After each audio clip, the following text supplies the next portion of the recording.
Now, welcome to Sarat Samvad, an initiative from Border Studies in South Asia. Our guest for today is Dr. Jason Cones. Now, Dr. Jason Cones is an associate professor of anthropology at the University of Texas in Austin, United States. He has been studying and has published several works on borders in the past decade.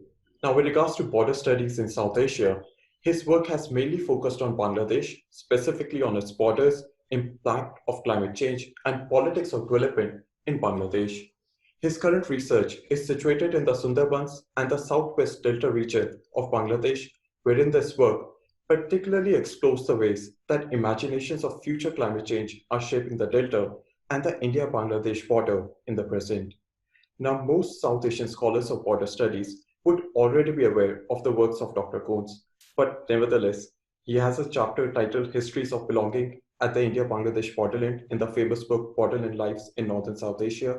He also led a special issue titled Geographies at the Margin, Interrogating Borders in South Asia in the Journal of Political Geography. And he has also published a book in 2016, which is titled Sensitive Space, Anxious Territory at the India-Bangladesh Border. Now, there are several other works that we would be discussing in the course of this interaction. Now, thank you, Dr. Coons, for giving us this time, and it is a privilege to engage in this discussion with you. Now, the first question from our side would be about your most recent book, Frontier Assemblages, The Emergent Politics of Resource Frontiers in Asia. Now, in this book, you have co-edited, you bring forward an alternative mode of imagining and analyzing frontiers of Asia by relating two different concepts, resource frontiers or frontiers as sites of production, and through assemblage theory.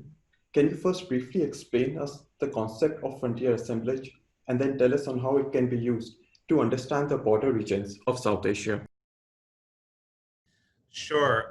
Well, let me start by just saying thank you for inviting me to be part of this really exciting speaker series. I'm honored to be included. And it's always fun to get a chance to talk about this work. In relation to the Frontier Assemblages book, so that volume is essentially, it's an edited volume. It's a collection of essays by people working in various places around Asia on questions about resource frontiers. And the notion of frontier assemblages is essentially emerging from an excitement that many of us had with the kind of new and burgeoning literature on resource frontiers, not just in Asia, but around the world, which essentially is a discussion trying to understand the ways that new spaces are transformed into essentially opportunities for extraction through a very specific spatial analytic, whether that's specifically marking certain zones as available for, say, extracting timber or new kinds of plantation structures, or the creation of special economic processing zones, or what have you. There's, as it turns out, if you look around the world empirically, there are all these kind of spaces which are emerging as these new sorts of resource frontiers, and seem to be emerging more so in the present than they have in recent history. That said, much of the literature that has approached these kinds of spaces has approached it from a very strongly political economy perspective. It's often framed by sort of a Marxian reading of political economy, often heavily influenced by Marx's discussion of primitive accumulation and David Harvey's discussion of accumulation by dispossession. And we collectively found those sorts of arguments really helpful and provocative in terms of ways to think through what's happening in these spaces. But by the same token, many of us felt that those frameworks were not necessarily constraining in the sense that they didn't allow us to explain what was happening, but that they didn't necessarily capture or didn't provide a really strong way to understand the kind of multiple additional dynamics that were also making that go into the making of these frontiers. So many of us, inspired heavily by the works of scholars such as Anna Singh and Tanya Lee, began essentially talking about, well, what might it look like if we took a more assemblage-based approach to understanding how frontiers get made, even if we still understand them as as resource frontiers, in other words, spaces that are essentially being assembled for extractive purposes. How can we think about the ways that ecology or older kinds of frontiers, as we know, many of these resource frontiers are essentially constructed on the ruins of much older projects of political economy and rule, or how might we think about other sorts of projects that people are engaged in these spaces of trying to control territory. Essentially, how do we have a kind of a more open-ended way of interrogating the process of frontier making? And that's where we brought in this notion of assemblage, and that is essentially the argument that the book attempts to make, is to say, well, what if we start from a standpoint of saying that capital is one important but not the only important dynamic in the production of kind of new frontiers around Asia today. And that allows various authors in that volume to think about the production of frontiers in places like Inner Mongolia or the Bangladesh Delta as a resource frontier in a somewhat different way, one that doesn't displace capital. Of course, capital is always a sort of a central aspect in frontier making, but starts also by saying, like, okay, well, what other sorts of dynamics are at play? What non-human dynamics are at play? And if we take those things seriously, what kinds of new ways to think about this space and what's happening, and specifically how opportunities and exploitation are getting produced through these spaces? How do we think about those in a slightly different way?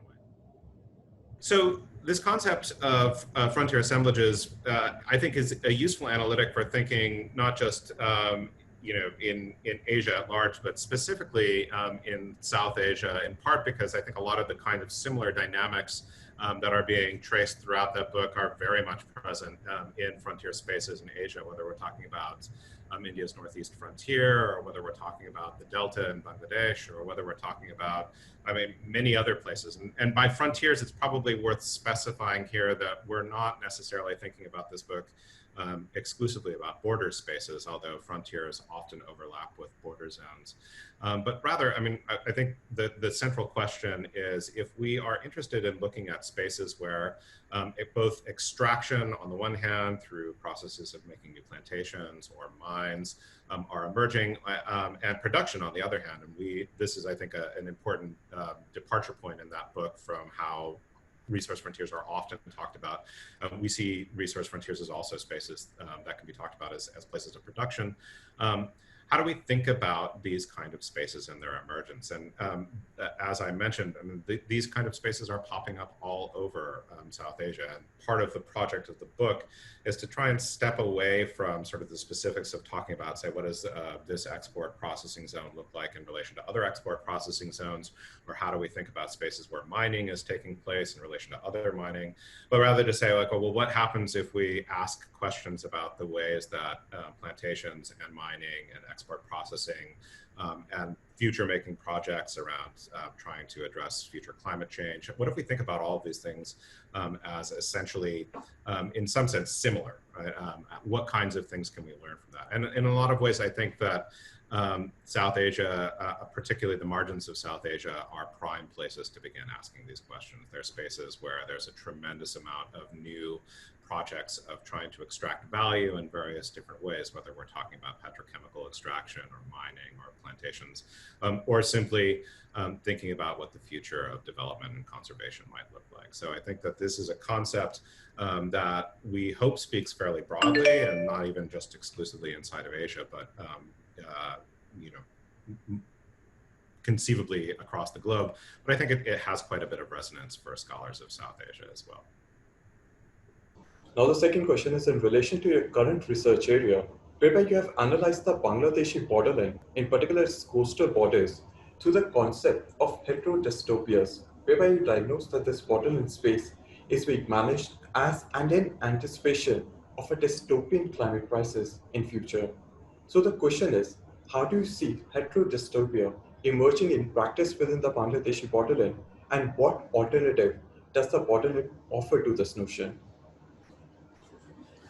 So thanks for that question. I guess I should sort of back and say a little bit about how that concept emerged, or why I think that's a useful concept to think with. So first, it's worth saying that development, especially development related to climate change in Bangladesh and also in India, is fairly heterogeneous. So it's difficult to say that there's one specific thing going on to the exclusion of others. But the project of talking about heterodystopias emerged out of my attempts to try and make sense of a specific genre of development intervention that I saw emerging in Bangladesh's Southwest Delta region, and especially in the border areas. So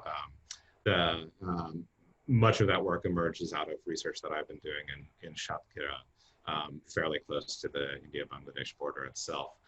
And what I was trying to make sense of through that concept was a genre of development that on one hand seems to be responding to an emerging global concern with that region, which is to say, a lot of the development projects either covertly or often explicitly make reference to global fears about what might happen in the face of massive population displacement, specifically related to a climatological disaster in an immediate sense, like a cyclone that could conceivably displace hundreds of thousands of people, or just sort of the long range, much slower, violent form of climate transformation related to displacing people through something like either salination of soil to the point where agriculture may no longer be possible, or rising sea levels.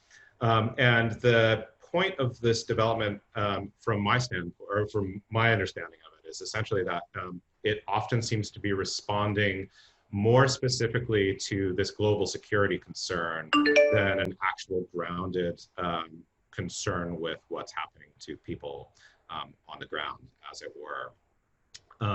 So that's one dynamic of it. But the other dynamic of that process was that a lot of the projects that are being put forward, or at least in the genre that I'm trying to explain here, often seem to imagine a particular kind of future. And so what these projects start from the standpoint of saying is essentially the future is climate chaos for this region.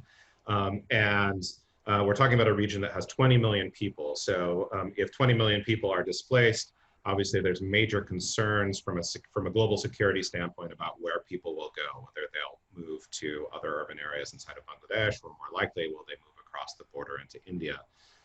And so a lot of these development interventions that are responding to that are focused very much on helping people to stay in place.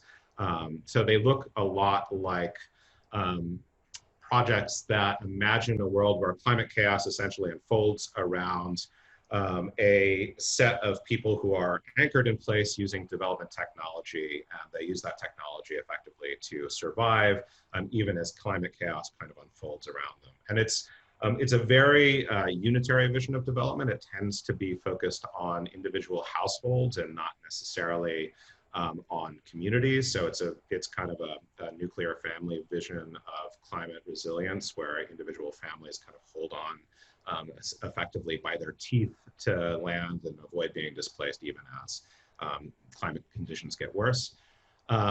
It's often a sort of a very spectacular form of development. In other words, it's often designed in such a way that it may or may not actually provide tools that would allow people to stay in place, but it looks really good. In other words, it's sort of designed in such a way that the development organizations who are responding to it can sort of say, hey, look, we're managing this kind of global climate crisis by producing these sort of experimental projects which may help people to stay where they are. Now, that in and of itself doesn't necessarily look much different from development at large, or the history of development at large. In other words, demonstration projects, as you I'm sure know, have been a central feature of development programming and planning for quite some time. And there's, to a certain extent, nothing different than a sort of a demonstration climate project than there was from a demonstration plot in sort of propagating green revolution technologies for growing rice. But what is different, and what is, I think, importantly different is, as you were mentioning in the question, is that these visions of climate change and the development responses to them don't necessarily work from the standpoint of thinking about a rosy future, right? With sort of the promise of development for much of the sort of post-World War II period has been that, again, this is the promise, not the realities, that if you are able to successfully take on board various different kinds of development interventions, a better future awaits. Whereas this kind of new genre of development, which seeks to anchor people and help them not migrate, is much more focused on sort of a really grim vision of the future, right? A future in which climate chaos is going to be the norm and where people are not necessarily going to be better off, but they may possibly be able to survive and they may possibly be able to not migrate. So this is, to my view, a very radically different transformation in how we think about development than what we've known for much of the sort of recent history of development. And that is what I was trying to grapple with through this concept. Now, the concept is a little bit of a mouthful. It's kind of an awkward term, but it draws from Michel Foucault's theorization of heterotopia, which is, it's a kind of a complicated and briefly discussed term in Foucault's work, but Foucault argues effectively that heterotopias are these spaces that stand in relation to all of the places that remain from a utopian standpoint. That doesn't necessarily mean that they enact small-scale utopias. They could be things that cordon off bad things, allowing society to pursue a more utopian end. But effectively, they are positioned in relation to sort of a utopian possibility. And my argument here is like, well, these work in very similar ways. They're kind of cordoned off spaces that enact particular forms of the future or in a spectacular way that other people can look at and view. But they do it from the standpoint of a dystopian perspective rather than a utopian one. So that's why the kind of awkward, difficult term. The genre that I was talking about is one that I think is still fairly prevalent, although it's often a moving target. So when I was doing research here, a lot of this work comes out of research on the island of Gabura in Bangladesh, which is an island that was heavily affected by Cyclone Isla in 2009. And when I started doing this work, there were these kind of heterodystopian projects all over the island. And since I began doing this research back in 2015, a lot of those projects have moved on to other places. So, you know, they're small scale experimental projects that tend to have fairly limited timeframes related to whatever the budget timeframe for a particular project is. So they're often mobile, but I still think that this is a genre of development that's quite easy to see popping up all over borderland regions. Not just in Bangladesh, but I think elsewhere in the world as well. I think in terms of the question of how people, what other kinds of possibilities exist around there. So first, again, I want to reemphasize that this is only one genre of development. There are many others that are trying to address climate change. It doesn't really explain, say, conservation initiatives or projects that are trying to figure out how to manage migration to urban areas.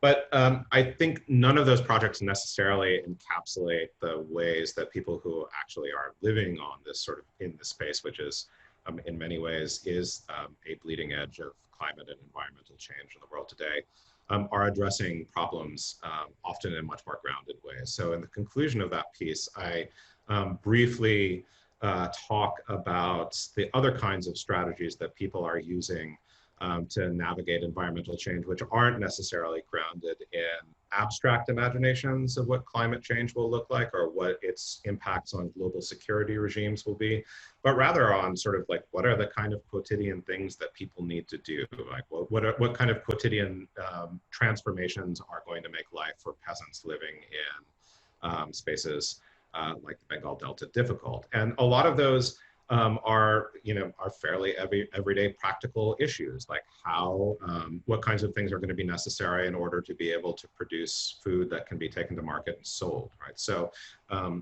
and you see these all over the place. You'll see in the Delta region, there's numerous people who are engaging or trying to set up seed sharing networks or are intercropping climate tolerant varietals with more indigenous varietals to try and balance risk and yield, or are calling for small scale interventions from local political leaders to do things like rebuild canals to collect rainwater so they can be used for agriculture during the dry season, and so on and so forth. And the point here is that people who are living with climate change on a daily basis aren't necessarily sitting around and waiting for development organizations to come in and figure out how they're going to be able to navigate these problems, even as development organizations are sort of peppering the area with all sorts of interventions all around them. But they're doing things that they've often done for generations, and they're sometimes much more quotidian and boring than these kind of flashy development projects with multi-story climate-proof houses, but they're no less important to people's everyday life. And given that much of what is going to be successful in terms of navigating climate change, or given that we don't really know what's going to be successful at navigating climate change, I think analytically, these kind of small-scale interventions are potentially just as important as these bigger, flashier things which look good on websites. And I think that as scholars interested in how climate change is going to affect people, we need to be as attentive to those as we are to the kind of bigger projects. Now, similar in context to your previous question, you have in your recent paper described the Bengal Delta, in particular Sundarbans, as a temporal choke point of the Anthropocene, wherein you consider that its future possibilities as a space is being constrained by competing visions for its future. Can you elaborate on this further in detail? Sure. So thanks for the question. I guess it's probably worth saying at the outset that the idea of a temporal choke point came out of a broader project that I was part of, which was trying to theorize and think about various different kinds of choke points around the globe. And in doing so, shift a lot of the scholarly discussion about movement away from sort of a kind of a binaristic view of either flow, sort of the kind of popular globalization literature that sort of is focused on the various ways that things move at increasingly rapid speeds around the globe, or constraint, which, as you know, a lot of the borderlands and borders literature is often quite focused on the ways that borders stop things, full stop. And we were interested in thinking about spaces that constricted flow. In other words, to try and look inside of these spaces and understand the dynamics through which speed is controlled effectively, and things are slowed down and become choked and clogged. We sort of started from the standpoint of saying, well, these are kind of ethnographically interesting places to rethink the ways that movement works in the world today. And so my theorization of the delta as a temporal choke point of the Anthropocene emerged out of that. And it emerged out of sort of the broader set of questions that I've been asking about that area, which are largely focused on the politics of making various different kinds of futures in the Delta region. And the article that you're referencing, it was an attempt on my part to try and reckon with something that I found quite surprising when I started doing this project, which is that the very same spaces that, as we talked about in the previous question, are being framed as sort of wastelands foretold or made through processes of what my colleague Kasia Paprocki has usefully called anticipatory ruination, are also spaces where almost effectively in the same place, are being imagined as engines for industrial growth and spaces of potential economic development and regional integration. So in the Delta region in Bangladesh, this manifests in the sense that, in some places, effectively, you see places that are being framed as zones where water is not going to be available, soil is going to be increasingly saline, and people will ultimately have to move, right? But at the same time, if you look at Mongla, which is Bangladesh's second largest port, and is situated, it's a small city which is essentially situated at the mouth of the Sundarbans in Bangladesh. There's huge amounts of money that's being poured into that region to expand the port, turn it into a port that could conceivably be an alternative to or a supplement to Chittagong. There's a massive industrial corridor which is being developed heading from Mongla up towards Khulna, which is probably is the largest city in the Bangladesh side of the delta. And it's also the site of the Rampal power plant, a very controversial 1,320, I believe that's right. I'd have to check the exact numbers, but large coal burning power plant that's being built effectively about 14 kilometers just upstream of the Sundarbans. So if you look at these things, it's on the surface sort of hard to resolve these kind of different imaginations of what the future is. On the one hand, you have an imagination of the future as essentially this zone is a wasteland, and on the other, it's a zone that it could effectively be one of the major mechanisms that helps Bangladesh achieve prosperity and wealth in the rest of the 21st century. And a lot of the literature that exists on the region is quite focused on climate change. A lot of things that I've written have been quite focused on climate change. But less of it has asked about what it means for these two very different kind of visions of the future to be unfolding in the same place, and what are the potential consequences of that. So the argument that I was making in that paper was effectively to say, okay, every place, no matter where you're talking about, has different visions of the future that are unfolding in it all the time, right? Lots of people, everyone imagines the future in a slightly different way. But what's interesting about the Bengal Delta is that the visions of the future that are not just being imagined, but also being enacted, right? The projects that I was talking about here, whether we're talking about heterodystopian development or conservation projects in the Sundarbans or industrial development in the Mongla region, are all about trying to enact and realize particular imaginations of the future. These visions are really radically incommensurate in the Delta, and not all of those futures could possibly come into existence in the same place. And moreover, some of those future visions threaten other future visions. So for example, the argument that has been made quite forcefully by UNESCO and by various different social movements trying to stop the construction of the Rampal power plant is that the pollution and the risk of disaster that emerges out of the power plant effectively may be the proverbial nail in the coffin of the Sundarbans itself. But at the same time, the existence of that plant is predicated on the Sundarbans in the sense that this is a region that is regularly beset by cyclones and large storm surges. And the Sundarbans is really critical in terms of absorbing the force of those storms. So, so there's this kind of set of emergent contradictions around what the vision of the future is. So that's what I was trying to get at. And I don't have any easy answers to that question, but I think the vision is a little bit more complicated than the kind of classic political ecology narratives of industrialization versus conservation. But I think it's a very pressing set of questions that are unfolding in many places, not just in the Delta, but it's really quite stark there. You know, on the one hand, this is the place that people tend to describe as ground zero for climate change. But on the other hand, it's also ground zero for, or at least a ground zero of growth. So that's the idea, is just to try and reckon with these different visions and think through what kind of potential outcomes trying to bring them all about in the same places. And the argument about the choke point is essentially to say, well, if a choke point is a narrowing of a passage, not everything can go through it.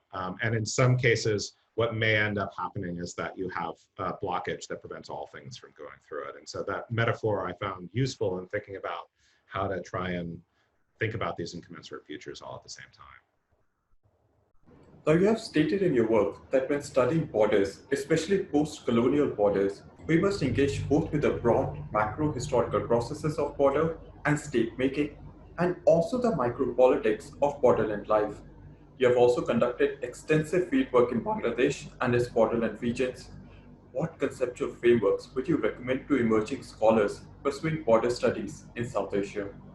That's a great, but also a really big question, especially, you know, in a lot of ways, you know, border studies is kind of a field that's maybe overcrowded with conceptual frameworks to begin with, right? There are lots to choose from, and I think, you know, ultimately whatever framework you use for your project is the one that has to make the most sense for whatever kind of research you're engaging in. That said, a hallmark of the work that I've done throughout my career has been trying to think through and understand the power of different kinds of imaginations of space. And it often works from the standpoint that many times, I think even today in border studies, particular sort of spaces are imagined as sort of innately problematic or innately strange. This was something that I was really kind of grappling with in my first book, which is about a series of enclaves that have now primarily been exchanged, but were situated along the northern part of the India-Bangladesh border. And what I realized when I was working on these is that a lot of both public and academic treatments of these spaces have essentially treated them as problematic because of the weird geography that they embody. But in fact, if you look historically at the way these spaces were constituted, it's in some sense, it's exactly the opposite. It's a problematic set of politics and imaginations of what a border should be that make these spaces what they are and made life within them often quite complicated. So I think that as a first principle, you always have to interrogate the kinds of imaginations that are at work that materially shape space and especially borderland regions themselves. So that's sort of been the first principle of my work. And then the other, you already essentially outlined the other dynamic that remains important to me, is that once you begin to think about and diagnose the ways that imaginations make space, then it becomes acutely important to really understand the ways that that unfolds at a national scale through imaginations of territory, or through debates about what it means to be part of, say, India or part of Bangladesh. And then also to understand the ways that people live or don't live with those realities on the ground. So in the first project that I was mentioning that I did, my book, Sensitive Space, it was really the various different kinds of debates about what the border was and what the borderland is and what the nation is and what territory is, in many ways made life often extraordinarily challenging for people who lived in these spaces, who had to deal with these kind of complex border configurations on a daily basis.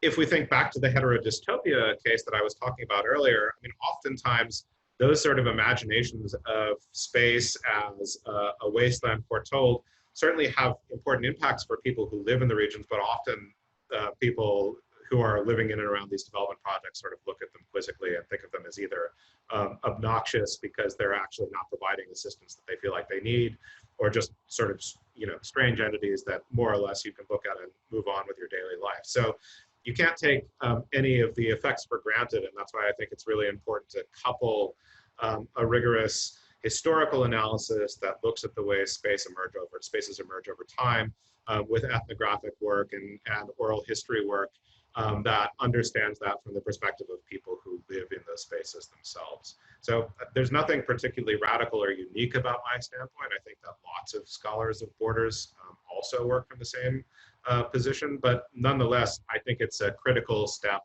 in trying to understand and diagnose the way borderland spaces are or are not sensitive at particular moments in time, how they become that way, and what that means for the people who actually live in them. Thank you for these wonderful suggestions, Dr. Cones.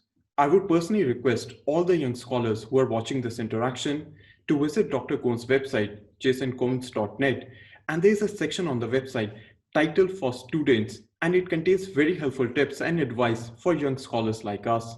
Please do check it out. It will surely be helpful for us to improve further within our field.